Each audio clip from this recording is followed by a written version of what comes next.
Hi Pisces, thanks for stopping by my channel. This is Mary. This is your weekly guidance for, like, spiritual guidance, tarot. This is for September 8th through the 15th. So for this week, I'm changing it just a little bit because of the need, I think, for a few of us for something more. Something that's not just about somebody, the ex coming back, or about, it's more about, for some of us, than meeting the next person, because some of us had a lot of rounds there. And so there's a lot of stuff going on in the world, and in our own lives, like, they're getting blown apart. I mean, we're having to face a lot of our stuff. And I think that when you're looking for that, it's kind of hard to find it when most of the readings are about love. And love may creep in here. Oh, well, of course. If it needs to be said, it will be. But I think it's more about how we can be a little bit more empowered and receive the messages our guides are trying to tell us, so we can make better choices. And not only that, so we can leave behind some of this baggage. And if it means leaving somebody behind, so be it. But that's your call. That's up to each individual person. But coming into your divinity and becoming the person you never thought you could, but it's my gosh, it's so amazing that I can be, sometimes needs a little bit of help now. All right, so what we're going to do first of all is we're going to look at the angels and ancestors. We're going to get a couple cards from them. Okay.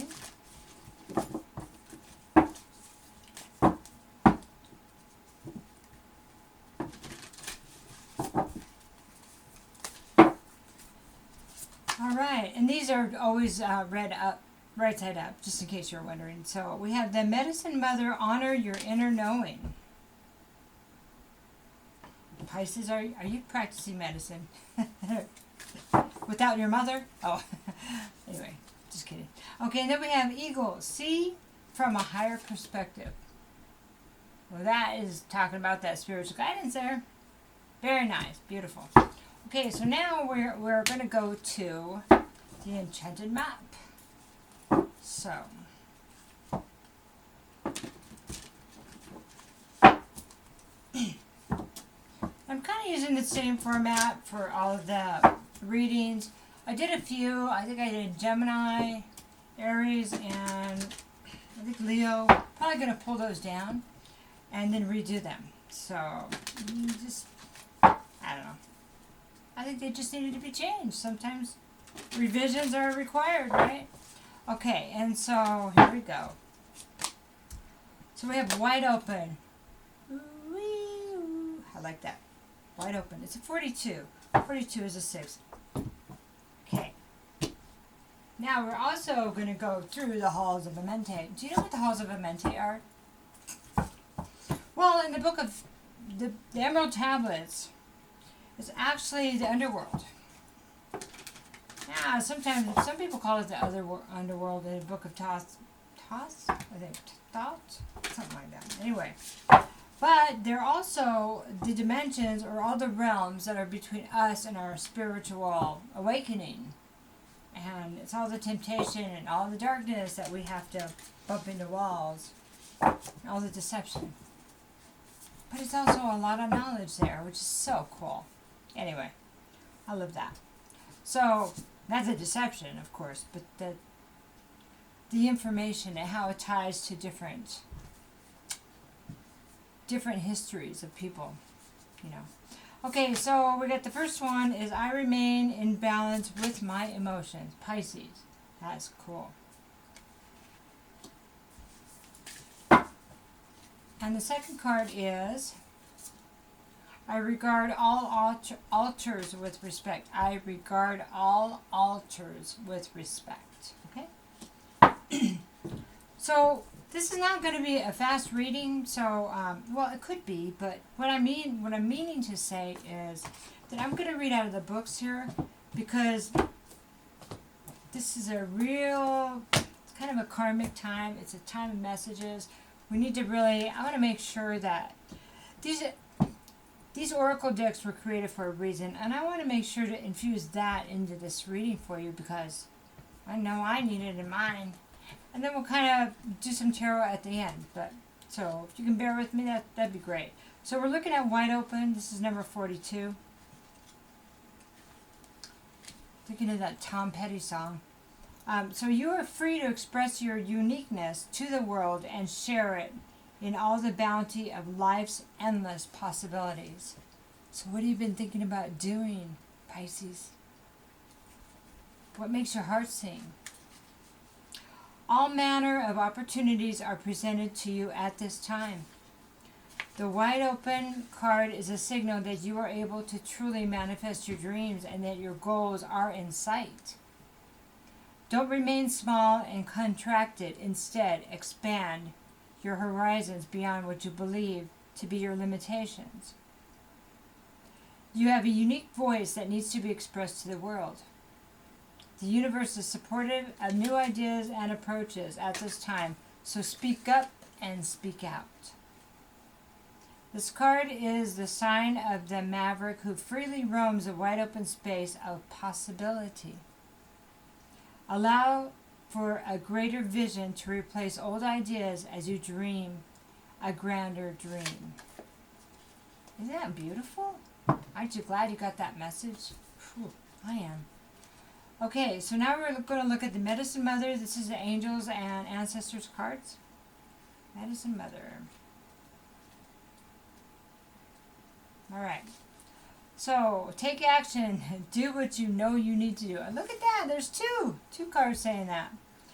Mother always knows best, they say, and it's true. We all know a maternal figure who's extremely intuitive and insightful. This Medicine Mother has gone through many ups and downs. She has lived and she has lost. She knows what it's like to suffer and to want to give up. So the medicine of this card is that it's okay to make mistakes and get it wrong sometimes. And it's okay for things to come to an end. It's not the end of the world. It's just the end of one chapter and the beginning of something new. The Medicine Mother reminds you that even though you will have lows, you are not here to suffer. You're here to be supported and support others. Let her give you the loving encouragement to take the next step forward. Isn't that nice? There's a little bit more. There is an old pattern rising up in you now, and it's time to deal with it and release it for good. You're being encouraged to love and respect yourself enough to take the steps you know you need to take to move closer to where you'd like to be. You already know the answers. You know what you need to do. You may have been using delaying tactics or holding back, but now you are being guided to take action. Action requires courage, but your angels and guides are bringing you the courage to move forward. They got your back. Take just one step. When you do, the next one will be presented to you. Wow. Incredible, right? And, okay, so also we have the eagle over here, so we're going to look at that. This is why I had to redo those readings and change everything up. These are important. See things from a higher perspective. Bird's eye, right? Bird's eye. Look at things from a different angle. Fly higher and see new possibilities. In animal medicine, both Native American and Celtic, the eagle draws his power from strength from the sun. He is a powerful, strong, and courageous guide who is able to see for miles. He approaches all things with intelligent grace and poise, and he has the capacity to make a plan from a higher space before putting it into action. When the eagle card appears in a reading, it shows that you have a real ability to take things higher and to move beyond the limitations of your ego and your selfish desires. Wow. Eagle medicine swirls around you, encouraging you to recognize that your views or vision may be limited at this time. Is there a chance that your own desperation, need or ego could be blocking you from seeing the potential in your current situation? If there are other people involved, you are being guided to see things from everyone's perspective. If you are feeling the need for someone to change, how can you take the higher road? Know that if you have intentions that aren't for the highest good, it will only hold you back. Ego medicine can help you change this. The ego brings the energy of healing and love directly from the heart of the Father Sky and invites you to do all the things you do from a place of love. So I just want you to, let's recap. This is from Father Sky, and this is from Mother. That's incredible. Mother, Father. Just saying. Messages from angels, ancestors, and our loved ones on the other side. I don't know who I'm speaking to, but could be the higher the higher self of your parents if they're still alive here. Okay, and maybe something they've been telling you. I don't know why I said that either. So regain balance with my emotions. So now we're going to look at the Mente cards. If you Google the halls of a Mente in Google, or just a Mente, or if you listen to that, they have it on YouTube, the Emerald Tablets. It's fascinating. So cool. Very occult. Okay, so I remain in balance with my emotions. Okay, let's see. That's number 18. Let's see what we got here. 19. Okay. So, yin and yang there. Light and dark. The ancient Egyptians considered the heart to be the most sacred organ, as this conscious center of emotion and memory was thought to be the key that unlocks the doors to heaven on earth and thereafter. In the Egyptian Book of the Dead, Anubis weighs the heart of the deceased against the feather of Ma'at, representing truth and justice, and if the heart is as light as her feather, you are granted permission to pass into the heavenly paradise of the fields of Hetep and Laru. However, if the heart is dense with the destructiveness of anger, vice, sadness, and wrongdoing, Amet, an Egyptian goddess known as Devourer, it sounds like Devourer, huh? Or Soul Leader, there you go, consumes the heart, and you are unable to pass through to the next world. I wonder if that's when you get recycled back here. The evocative imagery of this otherworldly ritual invoked can be viewed as a powerful metaphor for the importance of keeping a balanced scale in this life with your heart in alignment with truth. A key for here and now, which can unlock doors to higher realms of inner and outer light.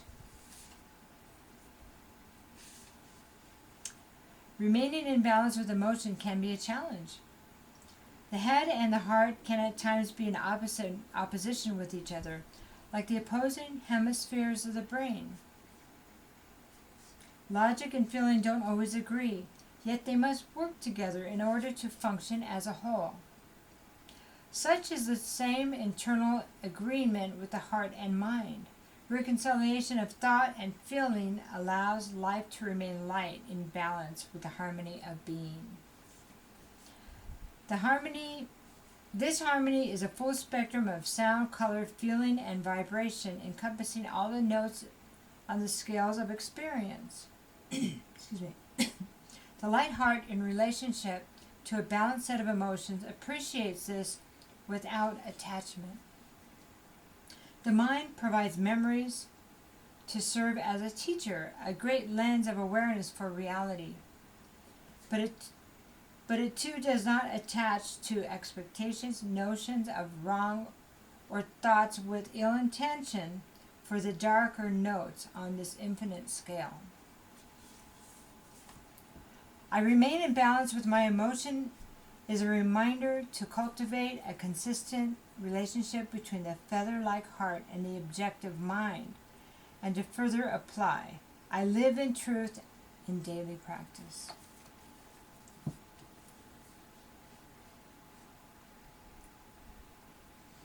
Having defensiveness and ego and fear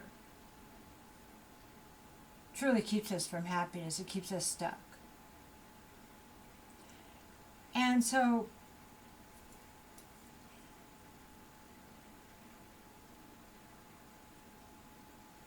if the experience made you better,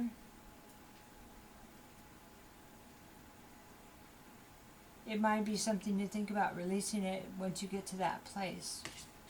Okay, the second card is I regard all altars with respect. Okay.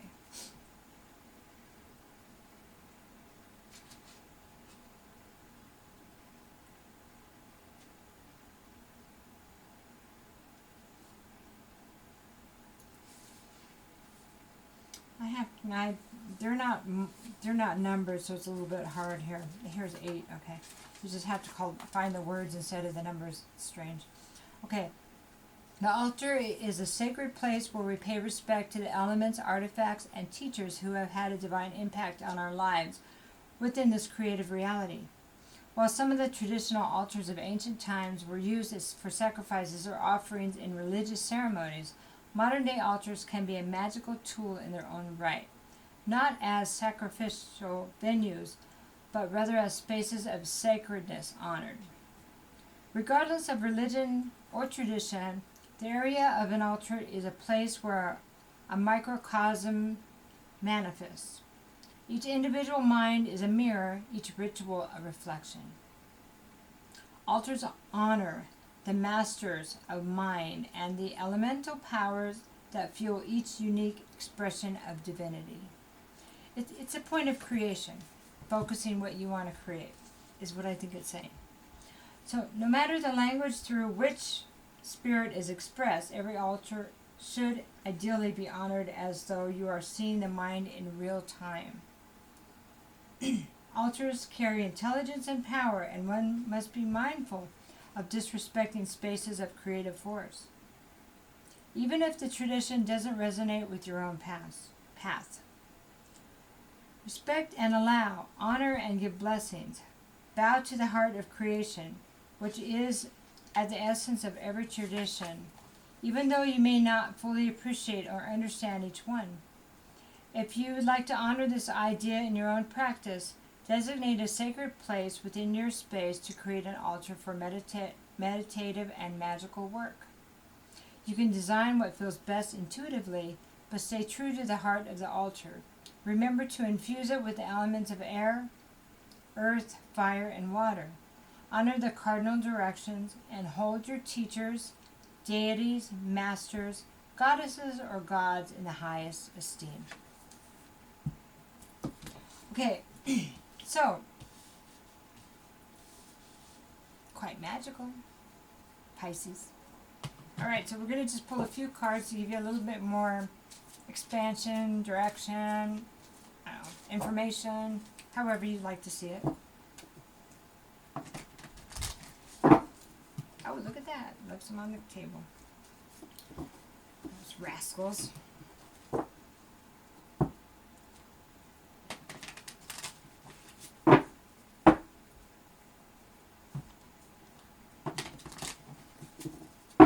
Alright.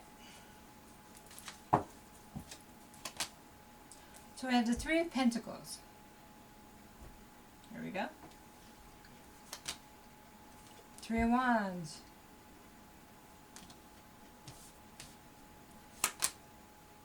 Eight of Pentacles. Wow, somebody's telling you to get to work, man. It's time. Yeah. Eight of Cups.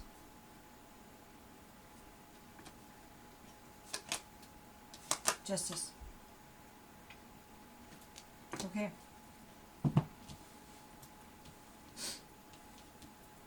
Okay, so what I see is this may be a business. maybe, sorry. See, this is coming back from the past. So there's a few things here. Eight of Cups. You may consider something you walked away from. And I don't feel like it's love, but it could be anything. It could be unique to you. You know, they're ready for more than one person.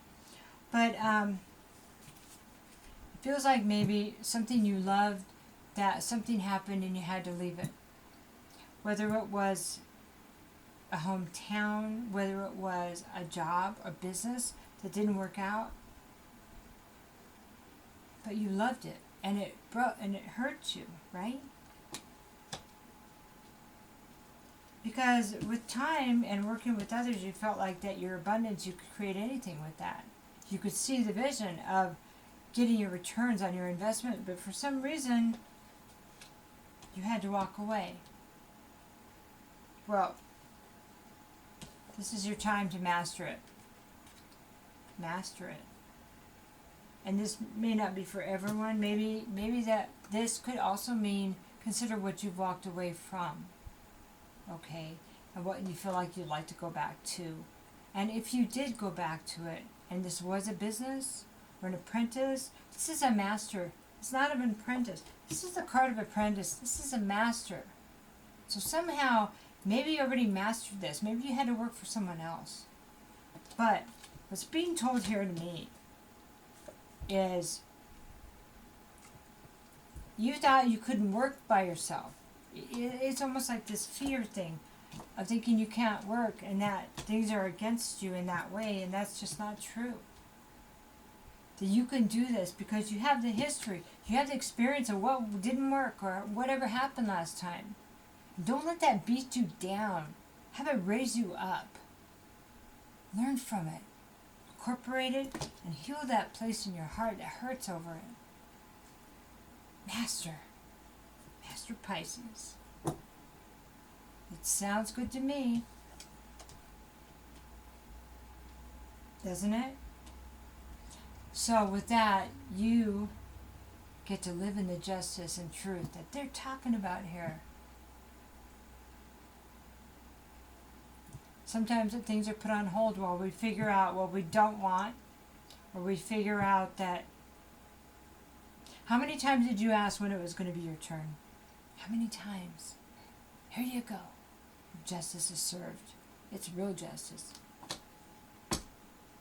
It's really justice. So, have to let me know if that resonates. Pisces. Take care.